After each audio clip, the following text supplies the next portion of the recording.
E a importância da gente entender a Bíblia como um todo, entender a teologia nesse aspecto da Missio Dei, né, da missão de Deus, porque senão é perigoso a gente pegar a particularidade para entender o todo.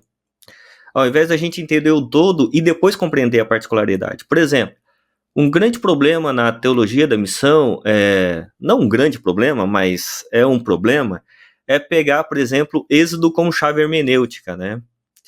E aí a gente fazer uma teologia de libertação ou uma teologia social a partir de um evento que era cristológico e tinha a ver com a missão mais global, né? Então, também as questões ali do triunfalismo do Antigo Testamento, e algumas igrejas fazem uso desse triunfalismo para trazer para um Deus triunfalista para o Novo Testamento, para a vida de agora.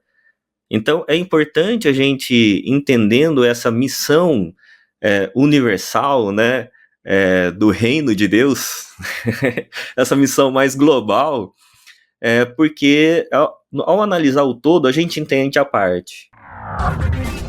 Começa agora o BTcast.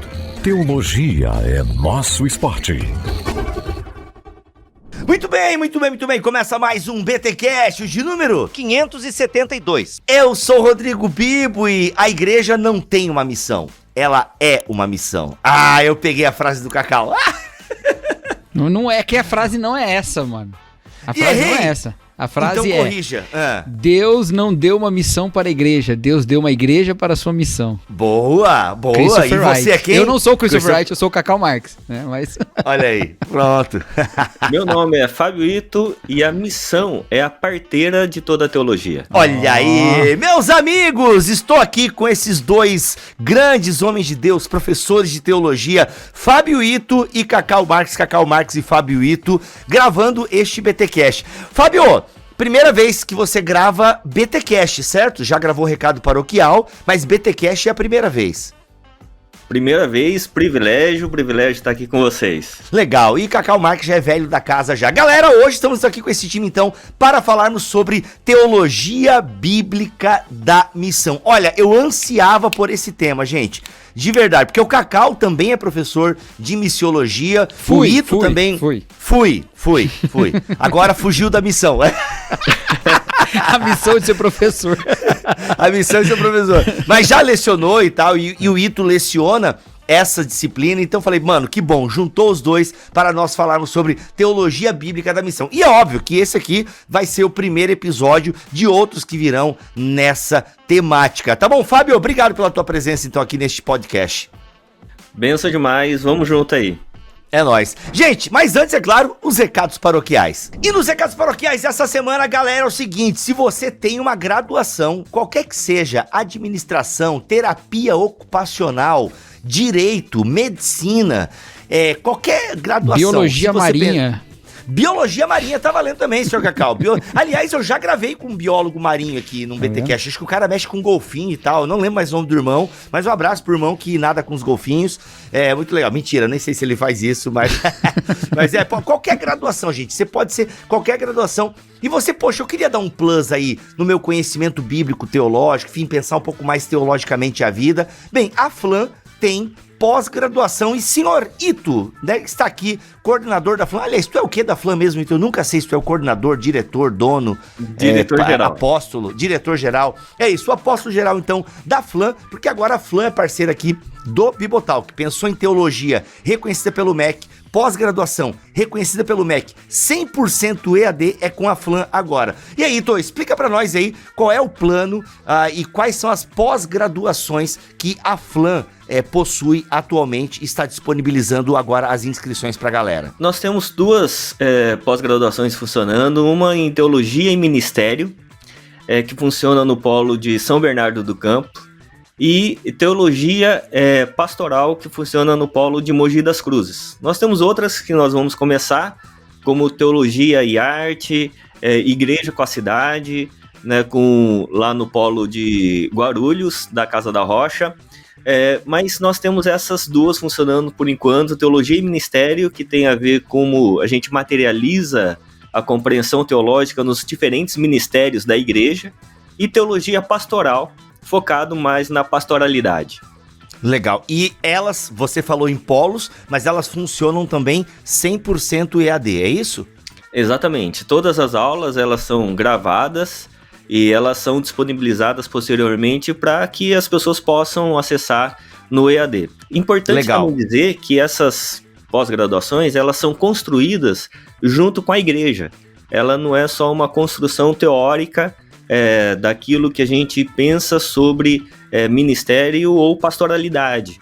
A gente manda uma equipe da FLAM junto ao conselho da igreja para discutir a teologia, o contexto, avaliamos a equipe de liderança da igreja e construímos esse conteúdo programático conjuntamente. Muito bom. Bem, Ito, uma característica legal do EAD em teologia da FLAM é esse acompanhamento que o aluno tem com tutor e tal. Se tem dúvida, tem um tutor que responde em 24 horas e tal. Na pós-graduação temos também um sistema parecido? Temos também.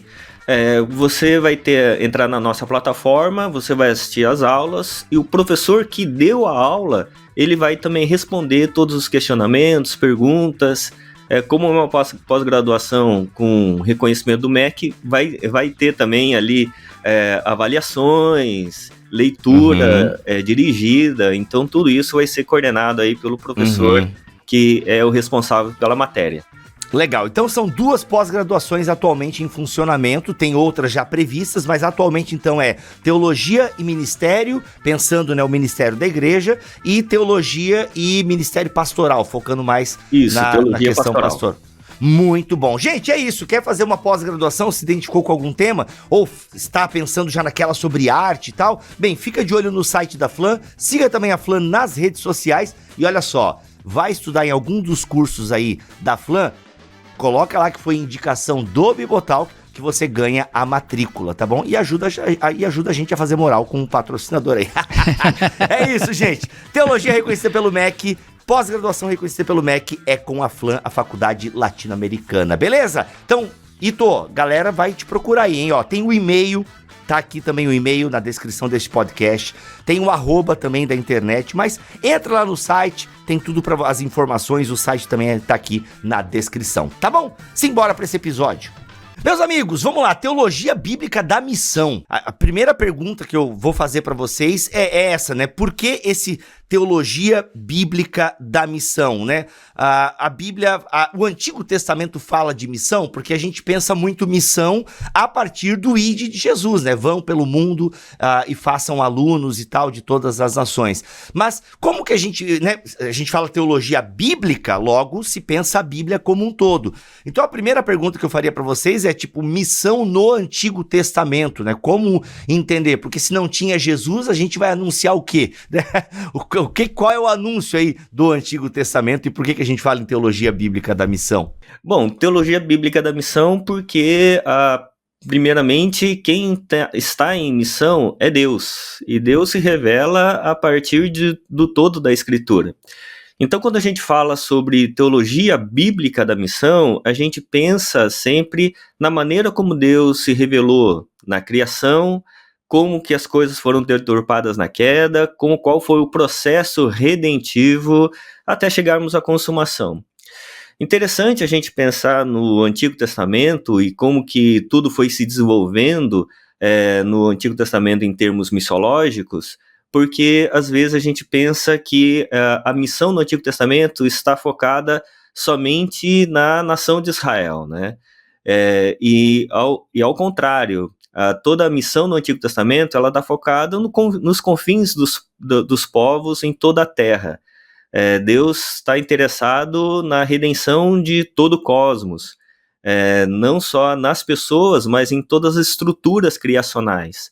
Então, o Antigo Testamento ele vai revelar, primeiramente, essa missão que é focada na família patriarcal, mas que Deus leva para uma região que é ali em Canaã, que era o centro do mundo da época, né? Canaã era a rota de passagem de 3 continentes, e isso havia uma razão muito importante de ser que está focado lá em Deuteronômio 4:5, que vai dizer que a partir dessa terra, a partir desse povo que Deus estava constituindo, que era a nação de Israel, todas as famílias da terra seriam benditas e todas as famílias da terra conheceriam a graça e a sabedoria de Deus. Então, no Antigo Testamento, nós temos o desenvolvimento de uma missão a partir de um Deus que se revela e revela um povo à sua imagem, para ser luz para todos os povos. Então, tem muita coisa para a gente conversar nesse sentido, mas basicamente é isso. A missão no Antigo Testamento não é focada somente num povo, mas em todos os povos a partir de um povo específico. A gente tem uma tendência conversionista, né? Que enfoca a missão no aspecto das pessoas ouvirem a mensagem do perdão dos pecados e se converterem para ir para o céu, né? E a gente concentra, às vezes, a missão nisso, o que acaba transformando numa coisa assim, num aspecto muito particular não, mas muito, muito pontual de tudo que Deus está fazendo, né? E hoje em dia, quando eu vou falar de missão, eu geralmente começo do começo mesmo, assim, né? Começo lá da criação, porque se tem ali tudo sem forma e vazio e Deus vai com a sua ação, começa a pôr ordem naquilo tudo, né? E começa a agir com luz, e começa a organizar todas as coisas e colocar tudo no devido lugar, né? A gente tem o contra-ataque da desordem, que é o pecado, né? Então, essa restauração do pecador para uma vida eterna é parte de um aspecto da restauração de todas essas coisas que foram golpeadas de novo como parte da desordem, né? Que é o pecado. Então, antes de qualquer coisa, Deus já estava no seu processo missional aí, né? E é interessante essa questão da gente começar a trabalhar com teologia da missão a partir da criação, dos processos criacionais, porque eu também faço isso, né, dos meus estudos, porque eu trabalho sempre os 2 primeiros e os 2 últimos capítulos da Bíblia, né? Gênesis 1 e 2 e Apocalipse 21 e 22, porque Gênesis 1 e 2 é a criação perfeita, a maneira como Deus foi colocando ordem e forma, né? A terra estava sem forma, ela estava sem forma e vazia, e como Deus foi dando ordem e conteúdo a todas as coisas, chegando ali no Shalom, né, na perfeita harmonia. Mas essa criação perfeita, onde você tinha 2 árvores especiais, né, a árvore da vida e a árvore do conhecimento do bem e do mal, quando você tem ali a queda, e a queda não só do ser humano, mas de todo aspecto criado, é interessante que a árvore que o homem não poderia comer era a árvore de conhecimento, né? E a árvore que o homem poderia comer é a árvore da vida, que vai reaparecer em Apocalipse 21 e 22, que são os 2 últimos capítulos. E aí nós vamos ter, nesses 2 últimos capítulos, que também são sem pecado, toda a ordem restabelecida a partir de um processo redentivo que tem a ver com conhecimento. Então, quando a gente fala sobre teologia bíblica da missão, é interessante a gente pontuar o que tudo deveria ser em Gênesis 1 e 2, como tudo vai ser em Apocalipse 21 e 22, e como tudo está sendo construído no processo redentivo que tem a ver com conhecimento, com teologia, com desenvolvimento da revelação.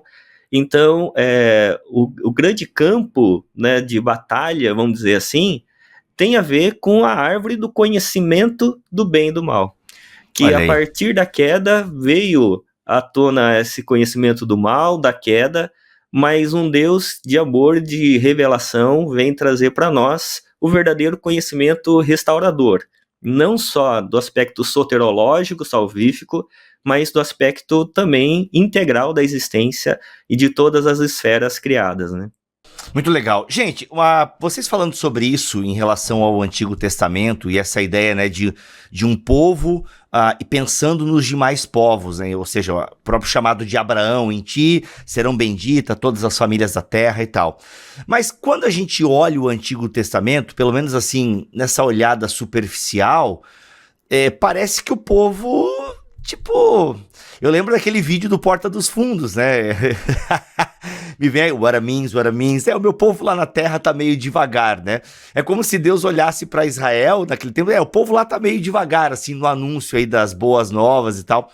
Porque parece que Israel, pelo menos é a sensação que eu tenho, e eu acredito que outros ouvintes também possam ter essa sensação, de que Israel não levou tão a sério esse lance de todos os povos, né?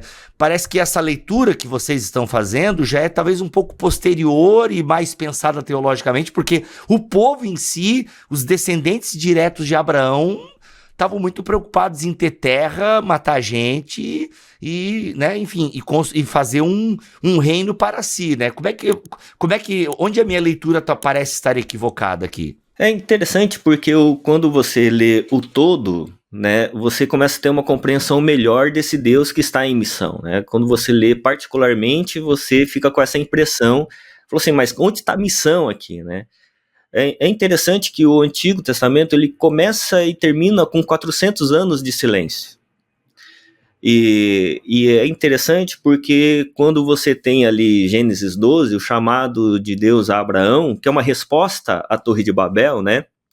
E colocando ali no centro do mundo, lá em Canaã, depois de Abraão, que é o primeiro patriarca, vem Isaac, depois Jacó. Na terceira geração, Jacó ele vai descer para o Egito, vai virar as costas ali para a terra que Deus havia dado, né, como um aspecto missiológico, e vai para o Egito. Quando desce para o Egito, Deus silencia por 400 anos. E aí esse silêncio vai ser quebrado só com o clamor do povo em Êxodo. E aí Deus vai levantar Moisés para libertar o povo de Israel e retornar à terra que Deus havia dado. Então, dessa forma, Deus vai revelar quem ele era, né, quem era o povo, qual era a missão que Deus estava estabelecendo para o povo de Israel nessa localidade que ele estava colocando, e dessa maneira colocando os pontos, né, do propósito e do sentido da bênção de Deus sobre a vida de Israel. Quando o povo se desenvolve, depois ali com juízes, que vão durar em torno de mais ou menos 400 anos também, e depois a época dos reis, quando o povo falha na missão, quando o povo se torna autocentrado, e aí vem a época, né, dos exílios, o Antigo Testamento vai terminar de novo com 400 anos de silêncio, né? Então, é interessante a gente entender isso, porque mesmo que o povo errasse, o povo falhasse e continuava falhando, a missão ela continuava em curso, não por causa do povo, mas apesar do povo. Deus continuava desenvolvendo o processo redentivo, e todo o processo missiológico do Antigo Testamento tem a ver com a promessa de Gênesis 3,15, que o filho da mulher pisaria na cabeça da serpente. Então a missão no Antigo Testamento é que por meio desse povo, por meio desse desenvolvimento missiológico, a nação de Israel traria o Cristo para dentro da história, e a missão do Novo Testamento é levar esse Cristo até os confins da terra, para o bem de toda a história. Então, apesar do povo, Deus continuou movendo todas as coisas, cuidando desse povo, não deixando que eles fossem dizimados, apesar de todas as dificuldades que eles enfrentaram, para que eles cumprissem com esse papel na geografia em Canaã e no seu aspecto cristológico de trazer o Messias para dentro da história. Legal. Seus 2 centavos sobre isso, Cacau? Assim, a gente também, se for olhar para a igreja também, a gente tá um povo um pouco devagar, né? Então, especialmente porque também a gente, sem essa compreensão da missão de Deus sendo, né, de Deus e não nossa, né? Com um objetivo maior, inclusive, né, do que simplesmente ganhar adeptos para uma religião, né? Mas é dessa transformação profunda e as coisas como elas deveriam ser e como elas serão, né? Quando a gente esquece isso, a gente acaba se valendo de outras medidas mesmo, né? Que são mais adequadas para esse tipo de adesão, que é a adesão ideológica, né? Adesão só pelas ideias, né? Então, se você quer convencer alguém de alguma coisa, hoje em dia a gente tem meios de fazer marketing com as coisas que convence as pessoas a comprar qualquer coisa, até as que elas não precisam, né? Então, você transformar evangelismo em marketing é fácil, porque se você só quer fazê-las assumir um tipo de consumo, é fácil fazer isso. O difícil é fazer a parte da missão lá da grande comissão que fala para ensinar a guardar. Ensinar a guardar é mais difícil, né? E então, quando a gente se preocupa com essa visão de que Deus está restaurando todas as coisas, ele não está simplesmente ganhando adeptos que concordam intelectualmente, que esperam o trem das boas novas passar para carregar até o céu, né? Mas que aqui já está vivendo uma experiência daquilo que Deus pode fazer com a humanidade toda, você acaba se preocupando com coisas mais profundas. E aí você pode até dizer, puxa, mas os cristãos estão meio lentos também, né? Só estão preocupados com terra e com matar gente, que acaba sendo o que você falou, e que também é um pouco, né? E de fato, às vezes é. Mas isso não muda o fato de que Deus continua agindo na sua missão, nas comunidades, nas pequenas comunidades muitas vezes, nas pequenas transformações, né? Que são essas pequenas sementes de mostarda desse reino, né? Boa. Então, até no Antigo Testamento, né, Cacau, tem um pouco isso também, essa ideia com certeza, mas é isso que eu quero dizer, inclusive, né? É fácil a gente olhar para o Antigo Testamento e falar, esse povo esqueceu essa vocação católica, né? Para o universal, né? Quis evitar uma igreja cair na outra. Mundial. Ops, também é outra. Global também não dá. Essa igreja de toda a terra, né? Isso. Que a ideia era Sara Terra, né? Mas é a mesma coisa mas é a mesma coisa que a gente tá, né? Então, assim, e aí, Deus não tá fazendo, né? Uma das interpretações, eu já tô puxando pro Novo Testamento, mas uma das interpretações das parábolas de Jesus falando a respeito da semente, né?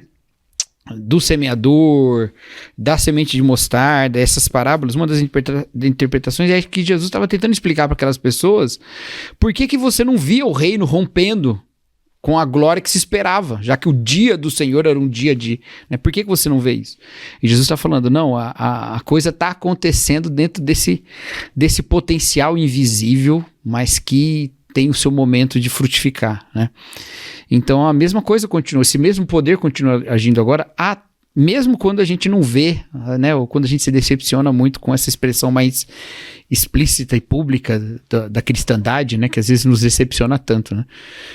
Mas o Senhor continua na sua missão agindo e a gente tem que estar sensível a isso. Voltando um pouquinho para o Antigo Testamento, os profetas exerceram um papel muito importante na espiritualidade de Israel.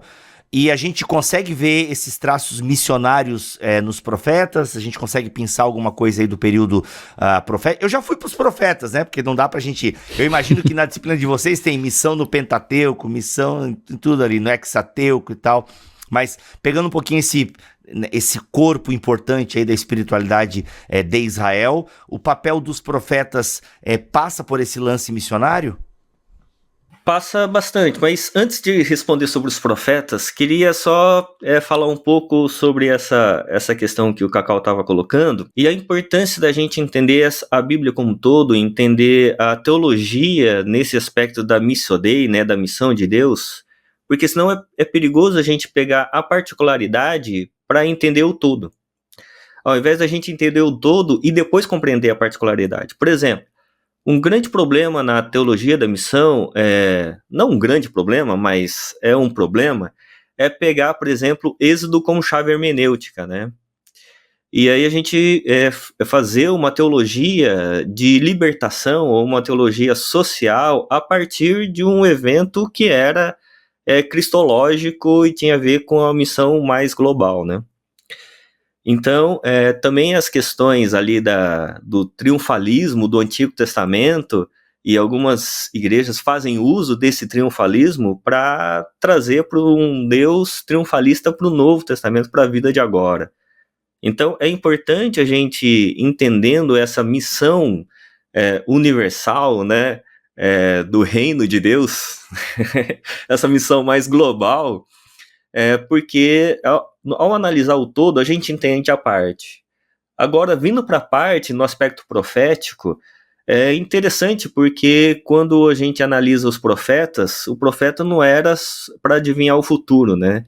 O profeta era levantado para que a partir do passado, de uma referência passada, que era a lei, que eram os princípios, ele fazer uma denúncia no presente com consequência futura, né? É o que Walter Brueggemann vai dizer na imaginação profética. Então, o profeta não é aquele que é levantado, né, simplesmente para fazer adivinhações, ponderações futuras. Ele estava focado nos desvirtuamentos do tempo presente. Ele era chamado para fazer uma denúncia. É por isso que os livros proféticos, todos eles, no começo ele tem as denúncias, né, das inquietações que estão no coração de Deus. E que muitas vezes o povo, dadas o conforto, o status quo, eles não estão vendo a pecaminosidade, os erros que eles estão cometendo, né? As idolatrias presentes na vida religiosa, inclusive. Então, o profeta é levantado para gerar esse desconforto, relembrando os princípios de Deus, relembrando o processo redentivo, o propósito central da nação de Israel, e com consequência futura, caso o povo não se arrependesse, né? Então, os profetas, eles são as pessoas que alertam a nação e alertam a nossa vida quando a gente sai da missão que é de Deus, né? E a gente começa a buscar a nossa própria missão, a construção das nossas torres de Babel, ao invés da nossa submissão à missão de Deus. Poderia dizer que os profetas são aqueles que apelam para que a gente caminhe na direção de cumprir o mandamento de amar a Deus acima de todas as coisas, né? Com todo o nosso coração, né? Porque quando o povo começa a se afastar disso, dessa vontade de Deus, ele vai e ele não está preocupado só com a parte externa, né? Ele está preocupado com o coração também, né? E nessa direção, né? Exatamente. É interessante isso, porque para mim uma das coisas importantes é a gente compreender, e acho que os profetas compreendem melhor, e lendo os profetas a gente entende melhor isso, a questão da existência e da subsistência, né? Uhum. Porque, em tese, nós não existimos, né? Quem existe é Deus. Só Deus pode dizer eu sou, né? Então, se só Deus existe, nós subsistimos no Deus que existe. É por isso que nós não temos uma missão, nós temos uma submissão à missão de Deus. E quando os profetas eles são levantados, normalmente eles estão sendo levantados para confrontar o sistema de poder, né? Um sistema que muitas vezes os reis, a nação de Israel, ela deixa de amar verdadeiramente a Deus e passa a amar as coisas. Ela deixa de amar verdadeiramente a missão que Deus deu à nação de Israel e passa a se deslumbrar com as coisas que Deus deu a Israel. Então, o profeta é essa pessoa que vai ser levantado para mostrar que nós não temos uma missão, não temos um propósito fora da existência de Deus. Tudo que nós fazemos é como resultado e não como causa, né? Então, por isso que eu acho muito interessante, por exemplo, Isaías, né? Isaías, os 2 primeiros capítulos lá é um tribunal, né? Deus chama a nação de Israel para sentar no banco dos réus. Deus ali é o justo juiz e também quem está acusando. E as testemunhas são os montes e os outeiros, né? Deus chama a própria criação para testemunhar contra a nação de Israel. Mas é interessante que um dos grandes dilemas de Isaías era que eles tinham medo dos assírios. E a nação de Israel estava temerosa porque um grande rei que eles confiavam, que era Uzias, tinha morrido, né? Uhum. Então, no capítulo 6, a Bíblia vai dizer assim: no ano da morte do rei Uzias, eu vi o Senhor assentado sobre um alto e sublime trono. O rei continuava no reino, continuava reinando, continuava no trono. Quem estava com medo e quem estava nessa perspectiva da sobrevivência, né, era o povo de Israel, e eles, com isso, eles estavam pecando e estavam no sistema de idolatria, né? Então, o profeta é levantado para dizer, olha, o rei está governando, né, a nossa existência na realidade, a nossa subsistência não está vinculada às coisas ou à estabilidade econômica da nação, mas a nossa subsistência está vinculada à estabilidade da existência de Deus, né? O profeta Isaías, inclusive tem... o Israel tá, né, no tribunal ali, e depois, se eu não me engano, capítulos pra frente ali, não sei agora quais são os capítulos, mas Deus inclusive vai cegar o povo de alguma forma, assim, né? Olha, vocês estão muito encantados aí com algumas coisas, idólatras, né? Idólatras, e tem esse lance de que o povo vai ver, tipo, vai ficar... Gente, agora me ajuda aqui, agora o J.K. Bill sumiu da minha cabeça, mas ele fala sobre a idolatria em Isaías, né? Mas esse lance, essa sentença de Deus de que o povo de fato ia ouvir, mas não ia entender, né? Exato. Essa ideia Isaías 6 mesmo, na chamada Isaías de 6. Isaías. E é interessante Isaías, porque Isaías, em alguns estudiosos, eles vão dizer que é uma mini-bíblia, né? Porque a Bíblia tem 66 livros, 39 do Antigo, 27 do Novo, e Isaías tem 66 capítulos. E também 39, no Isaías capítulo 36 a 39, vai falar sobre a queda de Jerusalém pela Babilônia, né? Que a Babilônia vai tornar cativa a nação de Israel. E depois os outros 27 capítulos falando sobre o Cordeiro, né? Então, é interessante porque quando a gente olha nessa perspectiva, desde Gênesis até Apocalipse, Isaías vai revelar isso, né? Vai mostrar isso também, que Jerusalém e Babel, ou Babilônia, eles vão estar em conflito de Gênesis 11 e 12 até o final de Apocalipse. No Antigo Testamento, a Babilônia vence Jerusalém, né?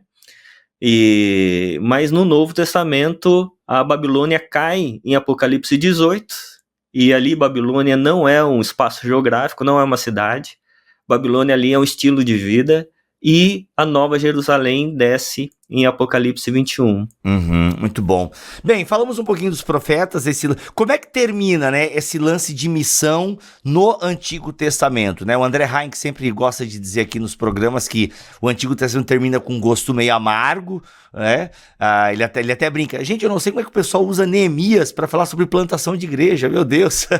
Ele brinca com isso, tal. O Vitor Fontana também brinca um pouco com isso, mas termina então o Antigo Testamento com esse gosto mesmo um pouco amargo e tipo a missão, você falou no começo do episódio que a missão não para, né? Mas a sensação que a gente tem é isso, né? Depois tem aquilo que é chamado de período de silêncio, onde a gente não tem nenhum livro canonizado desse período, ainda que a efervescência do povo estava lá acontecendo, enfim, e o povo continuou lutando para subsistir, mas a gente tem termina então meio, parece que a missão suspensa, ou nem se pensava mais em missão, se pensava mais em, cara, como é que a gente permanece vivo aqui, né? Para mim a missão no Antigo Testamento era a preservação da nação de Israel para trazer o Cristo para dentro da história. Então, a missão não era o estabelecimento de uma nação poderosa que fosse governar a nação. Era o cumprimento, né, de trazer o Cristo para dentro da história. Então, é uma mulher grávida. É uma mulher, né, que o filho da mulher traria o Cristo para dentro da história e pisaria na cabeça da serpente. É essa promessa que estava em jogo. É essa promessa que estava na condução da história. Então, o Antigo Testamento, a missão no Antigo Testamento, ela acaba bem, porque Deus preserva de alguma forma, apesar da nação de Israel, apesar de todos os erros, Deus vai trazer o Cristo, né? Muito bom.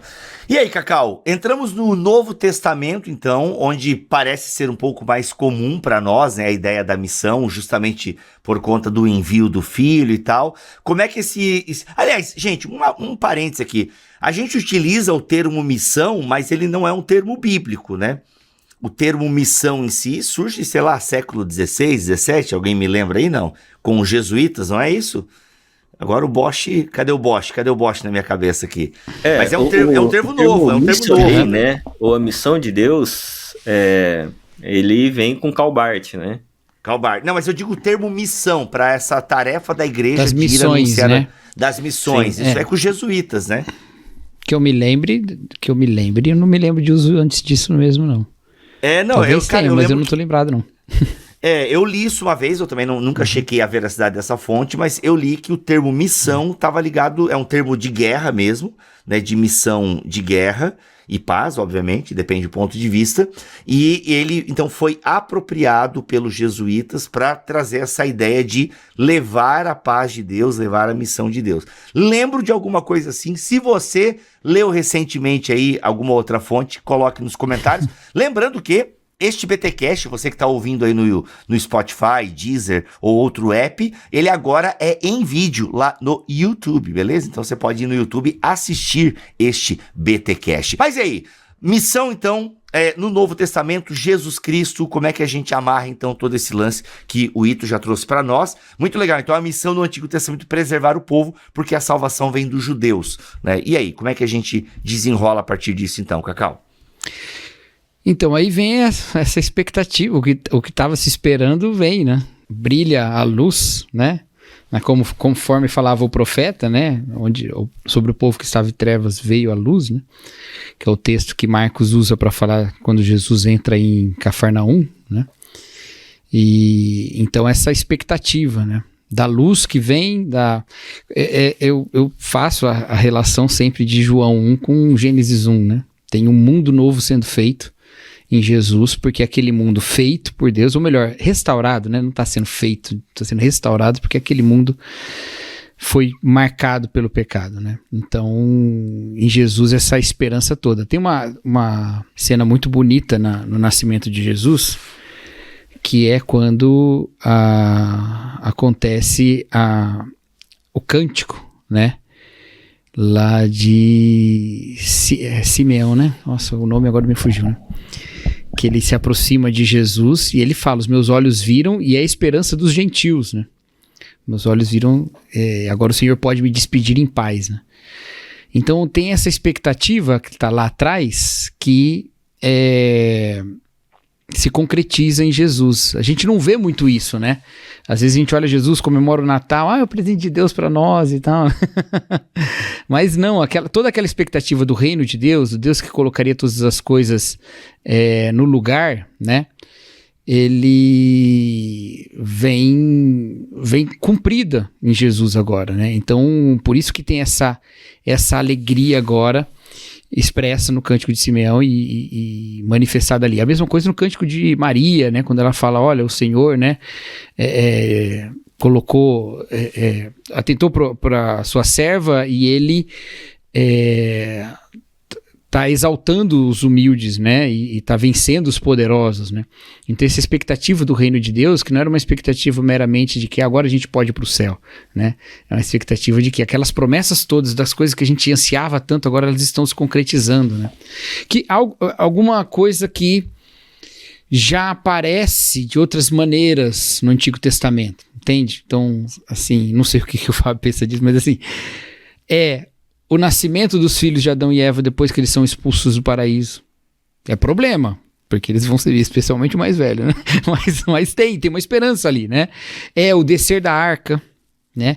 É o chamado de Abraão, é o retorno do exílio, que eu já pulei, né? Mas é o reinado o reinado, desculpa, a chegada na terra depois do êxodo, né? A chegada na terra, cada um dos juízes no qual há paz e a terra descansa.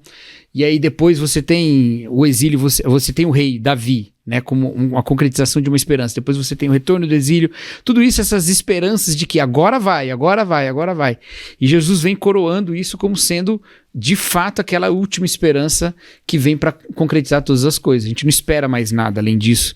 A gente espera agora esse reino nele mesmo que é concretizado e acabou, né? Então não tem outra coisa, não tem outra esperança além de Jesus. Então testemunhar Jesus Cristo, ver a sua glória, como João fala, né? É, de fato, essa alegria que o povo sente, de fato, essa alegria dos povos, como o salmista fala, né? De que agora, de fato, as coisas vão entrar no lugar. E isso aparece de maneiras diferentes. Já falei de Marcos aqui, que vai citar Isaías 9, falei de Lucas, que cita lá, essa alegria toda do Cântico de Maria, João, que fala de um novo mundo, e Mateus, que fala desse jubileu, né? Depois de 3 grupos de 14 gerações, ou seja, o 7º de 7, né? O 7º de 7 gerações agora começa, de fato, o sábado dos sábados, né? O descanso dos descansos começa agora. E essa expectativa e essa beleza. Então, quando a gente vai ver o Novo Testamento, o Barth, inclusive, falava que o Antigo Testamento é profético e o Novo Testamento é apostólico, né? Então, é o envio. Essa apostolicidade do Novo Testamento, ela é dessa alegria de uma boa notícia, de um evangelho mesmo. A gente que às vezes perde um pouco, acho que prega o evangelho meio que por medo, né? Não, senão o mundo vai piorar, né? Mas a gente tá anunciando um mundo que vai melhorar. A gente não tá falando, olha, cuidado, senão o mundo vai piorar. A gente tá anunciando uma melhora, uma transformação em Jesus Cristo, né? Essa esperança, essa empolgação toda está ali nas páginas do Novo Testamento. Essa missão alegre está sendo proclamada, né? Legal. Ó, gente, eu já tive uma ideia aqui, porque o Cacau deu esse pequeno panorama aí no Novo Testamento, nos evangelhos, Fiquei só nos evangelhos. Exato. E só no comecinho deles. E a gente vai ficar só nos Nem evangelhos. fui pra cruz. A gente vai ficar nos evangelhos aqui, porque eu acho que Paulo dá um episódio à parte aqui, até pro Ito poder voltar também, porque é um tema que eu sei que ele gosta. E a gente, então, nem entramos em Paulo, então. Vamos deixar Paulo aqui para um outro episódio, né? Paulo, o missionário. Aliás, teve essa palestra no BTD, Paulo Missionário? Teve, né? O Vitor falou, no BTD de São Mateus, isso, Paulo Missionário Urbano. E lá em Londres, que acho que não saiu a palestra dele ainda, ele falou sobre a missão de Deus em Paulo. Não, o reino de Deus em Paulo, né? Eu não lembro agora, cara. É que ele fez, na verdade, um amarrado. Ele fez um amarrado das palestras. Mas ele falou disso. Eu não lembro qual era o título só, mas ele falou disso. Falou. Do anúncio de Paulo de que Deus está restaurando todas as coisas, colocando tudo no lugar. Exato. Então, ó, gente, tem a palestra do Vitor, do BTD em São Mateus, já está disponível, se você quiser já dar uma adiantada, mas a gente vai dar uma segurada em Paulo aqui. Mas vamos lá, Ito, missão, os evangelhos, a chegada do Messias, o ungido, suas contribuições sobre essa ideia missiológica aí dos evangelhos. Não, e muito legal o que o Cacau colocou, porque ele vinculando, né, a chegada de Jesus de João 1 com Gênesis 1, eu acho que é esse o caminho mesmo, até mesmo porque quando a gente olha Jesus, ele vai ser colocado como o segundo Adão, né? E é interessante porque toda a trajetória de Jesus, ele vai ser aquele que venceu de fato, né? Aquilo que havia sido corrompido, né, ali com Adão, na tentação, em ter sucumbido à tentação ali, comendo da árvore do conhecimento, do bem e do mal, Jesus, depois do batismo, ele vai ser levado para ser tentado por Satanás, né? Ele vai ser levado pelo Espírito de Deus. E é interessante que ele, ao ser tentado, ele vence, né? E ele vence com conhecimento, ele vence por meio da revelação que já estava posta. E ali dá início, de fato, ao seu ministério, né? Ao seu ministério, onde ele vai ampliar tudo aquilo que era particular no Antigo Testamento. Então, no Antigo, a gente tinha o clero, o culto, o sábado, né? Tudo aquilo que era ali particular, Jesus ele vai ampliando e dizendo que está concretizado nele, né? Então, quando ele vai falar sobre adoração, agora é em espírito e em verdade, né? Quando ele vai falar sobre o sábado, ele fala assim, olha, agora eu sou o Senhor do sábado, já foi cumprido. Então, quando ele vai falar sobre o clero, agora nós somos um reino de sacerdotes. Então, à medida que o evangelho agora, ele é o cumprimento e a ampliação da lei, né, como dizia o reverendo João Alves, né, meu professor no seminário, né, que o evangelho não veio para abolir a lei, mas veio para cumprir e ampliar a lei.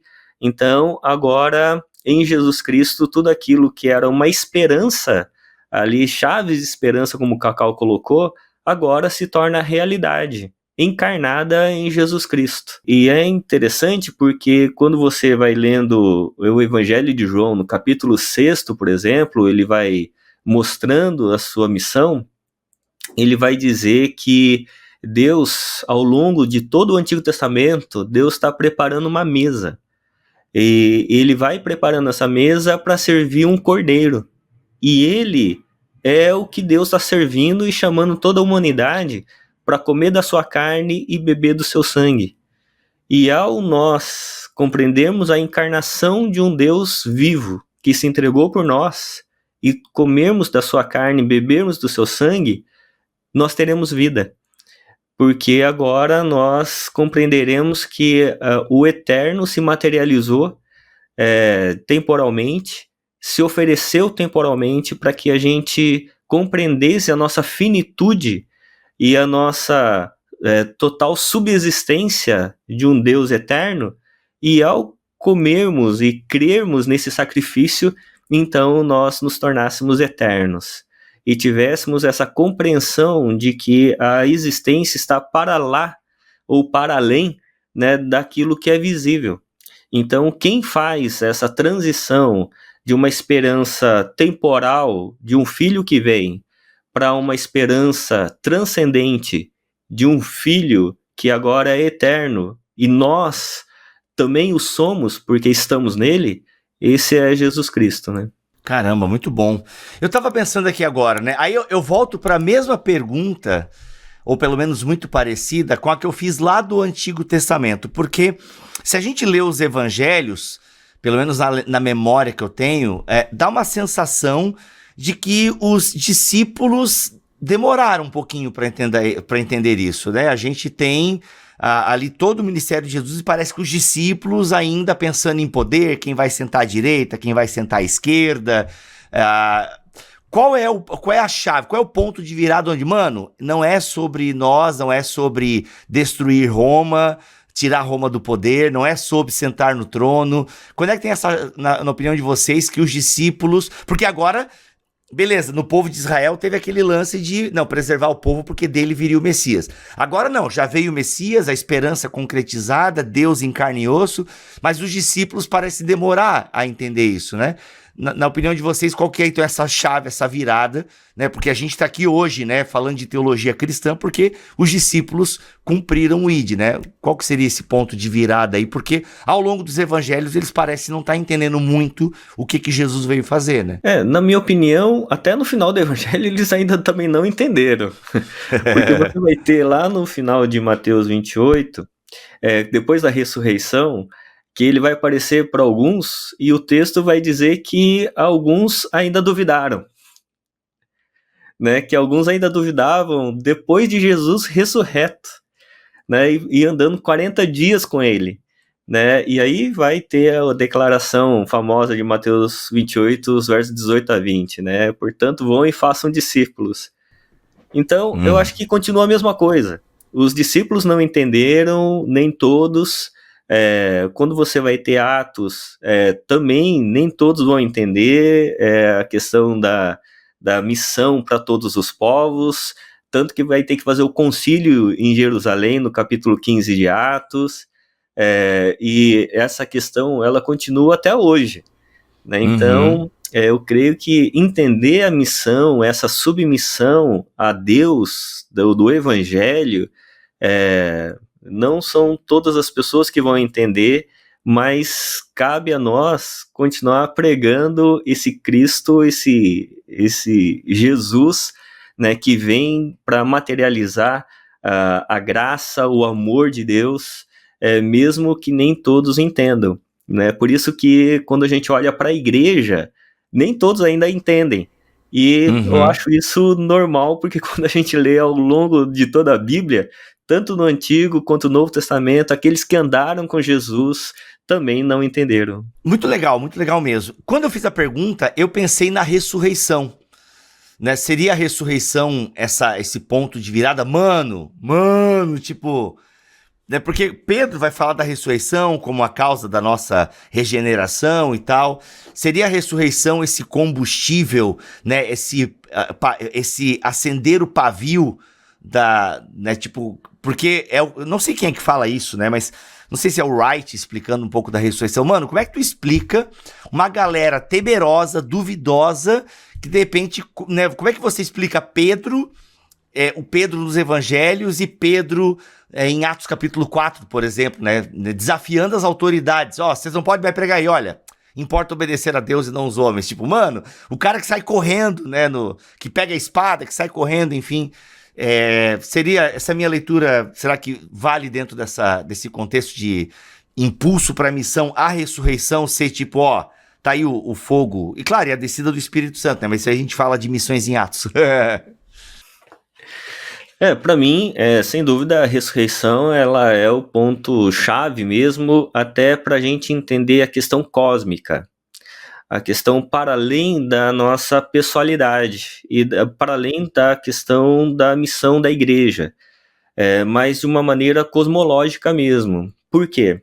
Porque quando a gente olha para toda a Escritura Sagrada, a tensão entre eternidade e temporalidade, ela sempre está percorrendo todas as páginas ali da Bíblia, desde o Antigo Testamento, quando o Eclesiastes vai dizer que debaixo do sol não há esperança, tudo é vaidade, né? E não há nenhuma explicação palpável e racional para as buscas terrenas, porque nessa temporalidade nada faz sentido. Quando vem Jesus e ele ressuscita, então ele vai mostrar que o sentido da nossa existência e o sentido do cosmos está na ressurreição. É a renovação de todas as coisas, é quando a temporalidade se reveste de eternidade. Então, o sentido da ressurreição, para mim, ele está para além da questão da nossa pessoalidade, da nossa individualidade. Ele está numa renovação cosmológica e também do propósito da igreja e da nossa vida. Eu gosto muito de um texto de Paulo, apóstolo, quando ele fala sobre a razão pela qual ele não desanima, né, em 2 Coríntios 4, versos 16 a 18, que ele vai dizer assim: por isso não desanimamos, pelo contrário, mesmo que o nosso homem exterior se corrompa, contudo o nosso homem interior se renova de dia em dia. Porque a nossa leve e momentânea tribulação produz para nós o eterno peso de glória acima de toda comparação, não atentando nós nas coisas que se veem, mas nas que se não veem, porque as que se veem são temporais e as que se não veem são eternas. Então a ressurreição de Jesus é essa nova realidade de que agora os nossos olhos não estão mais pautados nas coisas visíveis e objetivas, mas agora num novo cosmos, que ele é invisível. E o que é invisível é mais palpável e objetivo do que o que é visível. E essa compreensão, logicamente, vem pela fé, né, pela graça de Deus, mas é a ressurreição que traz essa realidade para a igreja. Então, quando a gente fala sobre missão, fala sobre essa questão da teologia bíblica, essa esperança cristológica, a ressurreição, sem dúvida, é a chave, né, para a gente compreender como que na nossa realidade temporal ela se revestiu de eternidade. E sem isso, não há missão. Há uma divulgação da organização religiosa, mas não uma evangelização da igreja verdadeiramente triunfante, né? A ideia de Paulo da existência de uma igreja como corpo de Cristo, ela vem baseada no fato de que Jesus ressuscitou, né? Porque se Jesus não ressuscitou, não tem corpo vivo, né? E eu acho muito, muito curioso isso, porque em determinado momento da história da teologia, pensou-se justamente essa existência do corpo de Cristo na igreja como uma justificativa de uma ressurreição só simbólica, né? Não, o corpo mesmo é a igreja, né? E Paulo é o contrário, é porque o corpo de Jesus ressuscitou que existe povo, né? Tem dois textos de Paulo que eu acho que conectam bem essa questão de novo povo, missão e gentios e tal. Um é em Romanos 4, quando ele vai falar que nós temos que ter a fé de Abraão, porque Abraão creu e ele é o pai dos que creem, circuncisos ou incircuncisos, né? E aí você fala assim, mas como é que eu tenho a fé de Abraão? Porque o judeu tem a fé de Abraão se circuncidando. Que Abraão, a partir dele vem a circuncisão. Então, eu tenho a fé de Abraão. Como é que eu faço? E Paulo vai falar de circuncisão do coração e tal. Mas como é que se manifesta isso? Aí ele diz que Abraão, contra toda esperança, creu, né? Mas ele creu no quê? E é tão bonito o jeito que ele fala, porque ele diz assim, que Deus disse para Abraão, né? Eu constituí pai de muitas nações, e que esse Deus, ele fala, Romanos 4,17, né? Ele é o Deus que dá vida aos mortos e chama à existência coisas que não existem como se existissem. Ele dá vida aos mortos e chama à existência como se existissem coisas que não existem, né? Coisas que não existem como se existissem. Aí ele vai falar, como é que foi com Abraão? Como é que ele creu contra toda a esperança, creu em esperança? Aí ele fala, porque ele já estava velho, sem vitalidade, e do ventre morto de Sara, sem vigor, veio o filho. Entendeu? Então da morte veio a vida. Da mesma maneira que do ventre morto de Sara saiu um povo, da terra e da morte de Jesus, do túmulo, sai um povo, entendeu? Da mesma maneira. Só que não foi assim, simbolicamente nasceu um povo, não, nasceu o Isaac mesmo, ele nasceu de verdade. Ele saiu lá, né? Teve um parto, assim como Jesus também saiu. E tem um outro texto que é lá em Efésios capítulo 1, que Paulo fala que Deus, pelo seu poder, ressuscitou Jesus Cristo, né? Com esse poder ele ressuscitou Jesus Cristo. E aí ele diz assim, que Jesus foi colocado como assentado à sua direita, para ser o cabeça sobre todas as coisas.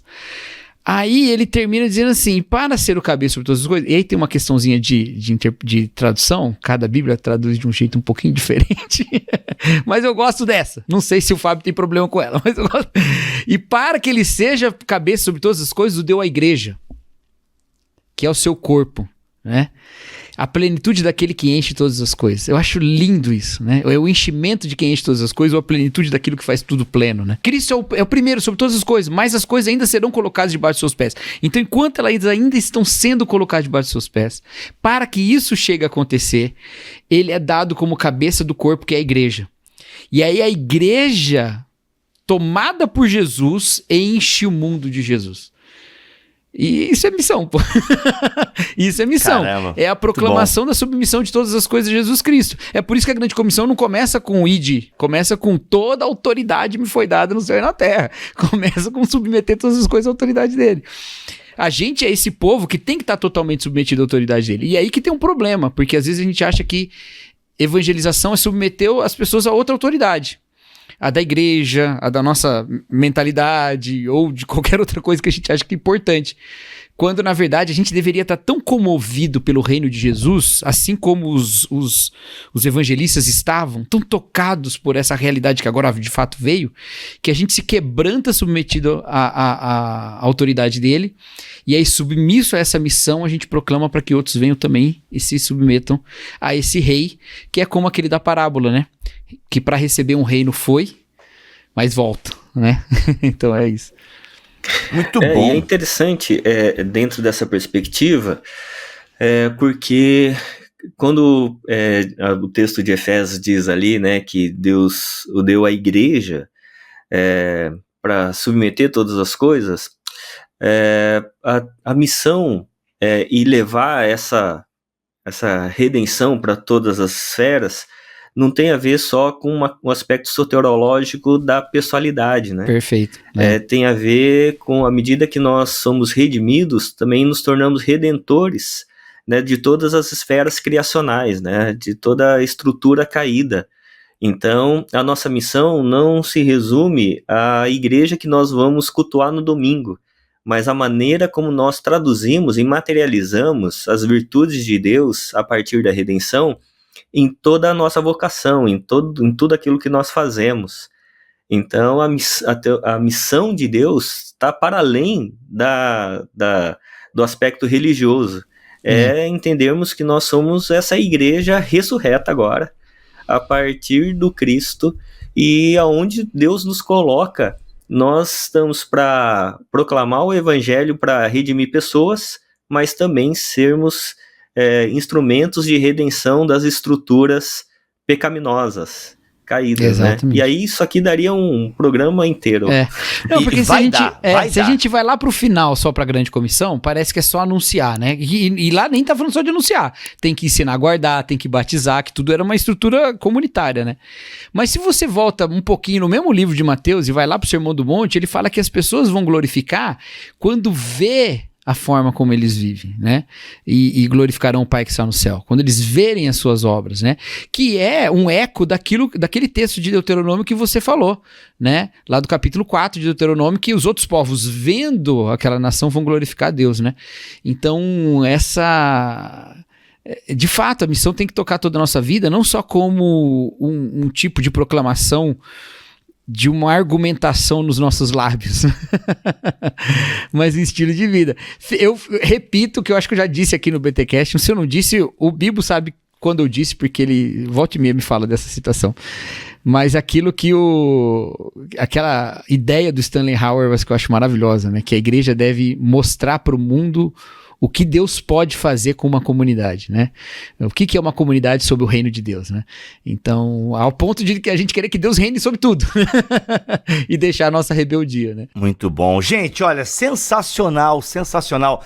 Obrigado, Fábio, pela tua presença nesse primeiro BTcast aqui, deixando aquele gostinho de quero mais, porque tem Atos, tem Paulo, tem conceito geral de missão, né? Responder a pergunta, qual a missão da igreja, daria um outro papo, enfim. Mas dá pra gente conversar em Atos, dá pra gente conversar em Paulo, tem muitas coisas legais. Obrigado, Cacau, também pela tua presença aqui neste BTcast, tá bom? É isso, gente, foi mais um BTcast. Quer alguma palavra final aí, Fábio? Tá tudo certo?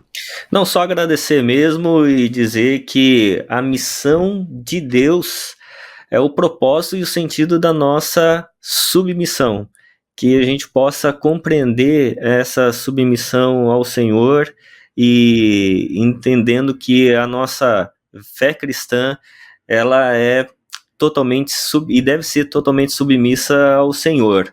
E isso é urgente numa época de tanto sofrimento, tanta dor como nós enfrentamos no tempo presente, né? Olha aí, muito bom. É isso, gente. Vamos ficando por aqui neste BTcast. Voltamos na semana que vem, se Deus quiser e assim permitir. Fiquem todos na paz do Senhor Jesus e até a próxima. Valeu, gente!